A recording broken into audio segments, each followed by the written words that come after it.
What is up, guys, and welcome back to the channel. Today we have another mock draft. This is the final one of the 2024 cycle. Yeah, this is my second mock draft of today, so if I start yapping a little bit and losing my mind, you can't blame me. It's gonna be 2 rounds. It's gonna start out, pretty predictive, but as the board falls, especially in the second round, we're going to do more like what I would do. I made another video earlier today, as I just said, which is more like what I would do. This is more predictive. So, number one, I think is Caleb Williams, without a doubt. He's so good. He's just such a, he's an escape artist. He's elite. He's just going to be a special player, you would hope, for the Bears, right? Not much to say with them, right? Number two, Washington. So this is where the first difference of my other mock draft earlier today, which you should go watch after this, is I picked Drake May because I like him way more than Jayden Daniels, way more. But in real life, it seems like Jayden Daniels is going to be the pick. Now, this doesn't mean just because I like Drake May way more, it doesn't mean I think Jayden Daniels is a bad player by any means. I think he's great. Obviously can maneuver around, extremely athletic. On the high end, you're hoping he's similar to like a Lamar, right? So that's what you're really hoping for, and it looks like that's what they're gonna do. So then at number three, that would leave the Patriots with Drake May and McCarthy, and I think it probably has to be one of the two. I wouldn't be surprised, and I would not be mad if we took Marvin Harrison and then banked on there being a quarterback in the second round, which I think there definitely could be. But here I think you absolutely have to take Drake May. I think you can trade back for sure, it's possible, but you'd need to get a haul. You'd need to get a lot of picks back. It would be something with Minnesota, presumably, and you get pick 11, 23, a first next year, a third next year, maybe even a fourth this year as well. You need or a third this year, whatever they have. You need a lot of stuff to get into this spot because, presumably, the Patriots have no reason to trade down. So, for that reason, we are going with Drake May at number 3. Okay, so number 4, Arizona. I think this kind of has to be Marvin Harrison. I could see a trade up. There's a world where the Vikings trade up to 4. I think more likely than not, they trade up to number 5. They have some kind of agreement where if JJ doesn't go at 4, then they'll trade up to number 5 with the Chargers. So we're gonna have Marvin Harrison going at number 4. Number 5, I think we're going to do the trade here. I wouldn't be surprised, though, if Neighbors goes, if Odunze goes, if Joe Alt goes at number 5. But we are going to make a trade, Minnesota to the Chargers. It'll probably be, you would have to assume it's probably 3 first-round picks for number 5 and maybe a pick swap where down the board, 181 for 177, something along those lines. It goes through here, but of course, no one really knows what the actual value would be. That's just what I'm guessing. And we are going to have the Minnesota Vikings select J.J. McCarthy, QB, Michigan. I think people are really low on McCarthy for some reason. I like him. He's pretty high floor, high potential as well. I like him quite a bit. He's such an interesting player because he seems to kind of have all the intangibles as well, and everyone loves him. That he's played with holds him in such a high regard, right? It's just that's the kind of guy you want to lead your franchise, and just from a personality standpoint, and this dude just seems this fit just seems it seems perfect for him. You get best receiver in the league, arguably Justin Jefferson, Jordan Addison behind him, great coach Kevin O'Connell, and great running back, or sorry, not running back, offensive line as well. Running back they could even draft later. I'm pretty sure they cut Madison, so you never know. But that is what we have him going with.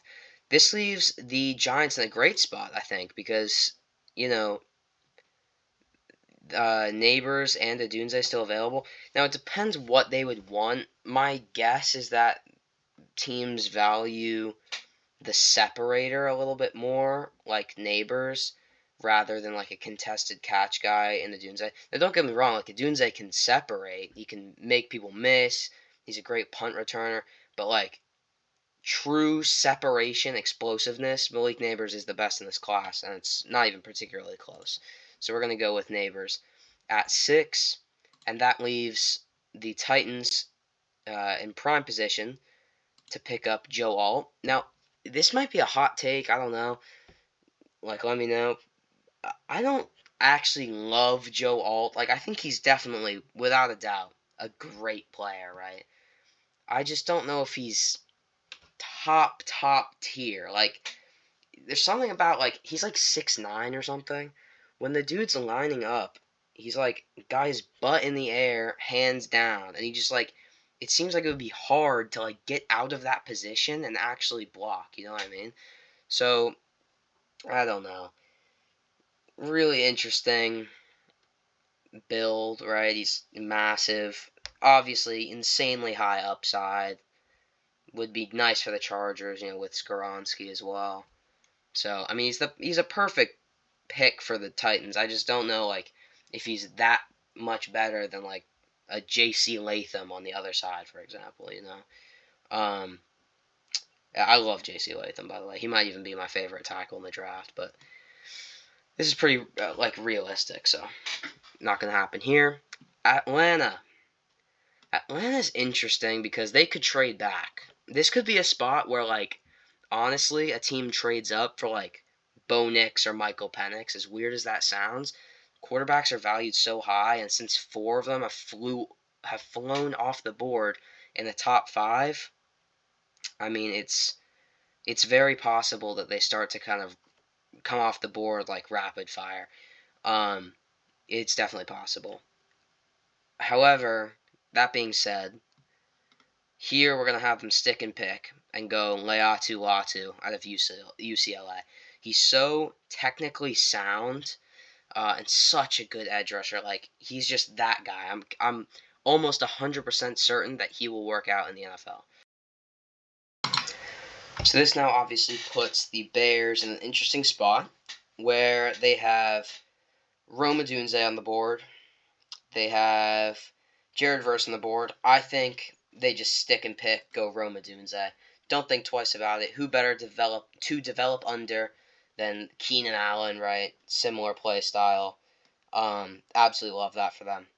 Number 10, Jets go Brock Bowers. I don't think, I said this in my draft earlier. I don't think tackle's like a desperate need for them, right? Everyone has them doing it. I feel like it's just get your tight end to go for the Super Bowl. Don't like draft a top tier tackle just planning on your guys getting injured, right? Number 11.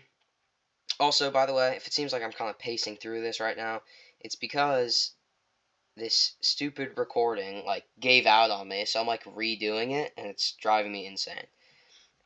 Number 11, I have J.C. Latham. Essentially, they could have taken a tackle at 5 in Joe Alt, but they would have to move him to the right side, which wouldn't be an issue, but they'd still have to move him. Instead, they trade back, they get J.C. Latham and another pick later. Mauling right tackle, played at 6'6", 360. My favorite tackle in the draft, personally, but not many people agree with me, but I don't really care. Broncos, I've taken Dallas Turner. Good player. Broncos roster is in such a dire situation that they just need somebody.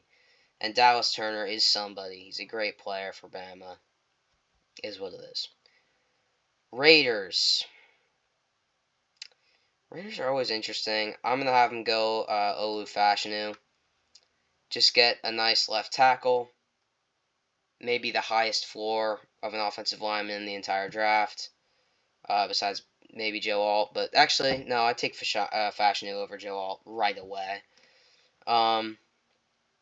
Yeah, I like this pick for the Raiders. Hopefully he, pans out for them. Here we're going to have Fautanu go to the Saints. Provides depth across the entire offensive line. And also will start right away at tackle and can bump inside. Great pickup for him. Self-explanatory pick here with Cooper DeJean. Colts in desperate need of secondary help. He'll bring it at any position in the defensive backs. Can play corner, nickel corner, safety, like high safety or like strong safety, right? So, love that pick for him. Next, we have the Seahawks. Believe Graham Barton is the best pick for them here. Play anywhere across the whole entire 5, right? So, perfect player for them. Then here we have Quinyon Mitchell to the Jags. Maybe the best corner in the draft. I think there's, 3 amazing ones, right? So, it's possible. Here we're going to go Byron Murphy to the Bengals. Interior demon. Great stopping the run. Rams, we are going to go Jared Verse. Pretty self-explanatory. Steelers, we're going to go Brian Thomas Jr.